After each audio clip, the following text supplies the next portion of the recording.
नमस्कार.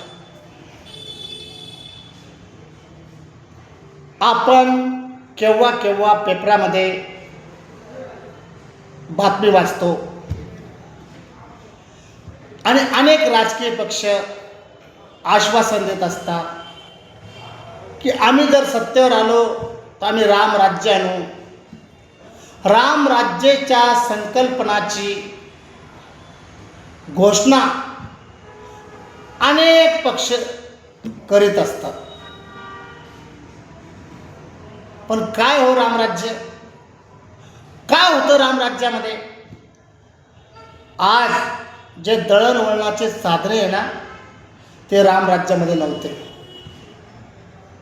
आज जो मोबाईल आहे, ज्याने जग कनेक्ट झालेले ते रामराज्यामध्ये नव्हतं. आज जो टी व्ही आपण पाहतो, दिल्लीमध्ये काय चालू आहे ते गल्लीमध्ये आपल्याला समजतं मोबाईलद्वारे, टी व्हीद्वारे, ते रामराज्यामध्ये नव्हतं.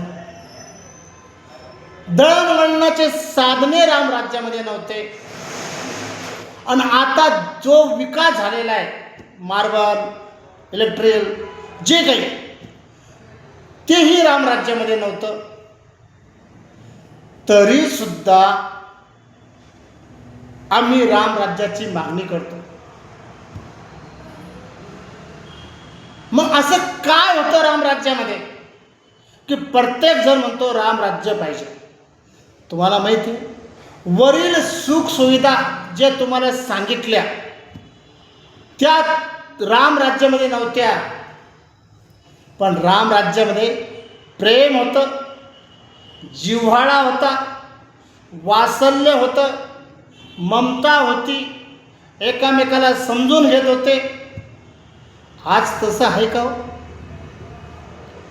बहिणाबाई चौधरीने सांगितलेल्या परिस्थितीप्रमाणे आज आपली अवस्था झालेली आहे. अरे माणसा माणसा तुझी नियत बेकार, तुझ्या ऊन बरं आहे गोट्या तल जनावर.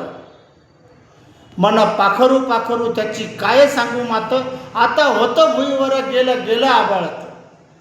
मन पाखरू पाखरू याचं न्यार रे तंतर, अरे विंचू साप बरा त्याला उतरे मंतर. इतकी बेकार अवस्था समाजाचा. भाऊ असावा तर रामासारखा, लक्ष्मणासारखा, भरतासारखा, शत्रुघ्नासारखा. किती त्यांचं एकमेकावर प्रेम होतं, शब्दातही सांगता येणार नाही. शब्दात भरताला राज्यकारभार मिळाला कैकेयीच्या वचनानुसार,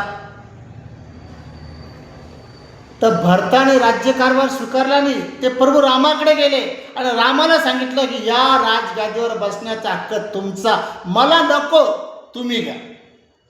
आज काय काय आज परिस्थिती आहे, तुला नको, मी घेईन. लक्ष्मण राम चाले वाटे, लक्ष्मण झाडे काटे, असे बंधू नाही कोटे संसारात. ज्या वेळेस लक्ष्मणाने शरयू नदीमध्ये आत्मबलिदान केलं, त्यावेळेस रामाने सुद्धा विचार केला की मला जगण्याचा अधिकार नाही. माझ्या भावाने माझ्यावर किती प्रेम केलं, असा माझा भाऊ यांनी आत्मबलिदान केलं. राम सुद्धा लक्ष्मणामागे गेले आणि रामाने सुद्धा भावासाठी आत्मबलिदान केलं. इतकं बंधू प्रेम होतं त्या काळात. आज तर सक्का भाऊ पक्का वैरी झालेला आहे. आई म्हणते भाऊ झाला, भाऊ म्हणतो वैरी झाला. कारण त्याला चिंता पडते की माझ्या संपत्तीत वाटेकरी झाला. त्यावेळेस असं नव्हतं, मला नको तू घे. इतकं भावाचा त्यावेळेस आदर करण्यात येत होता. आपण काही बंधूंनी मला विनंती केली की रामायणावर बोला.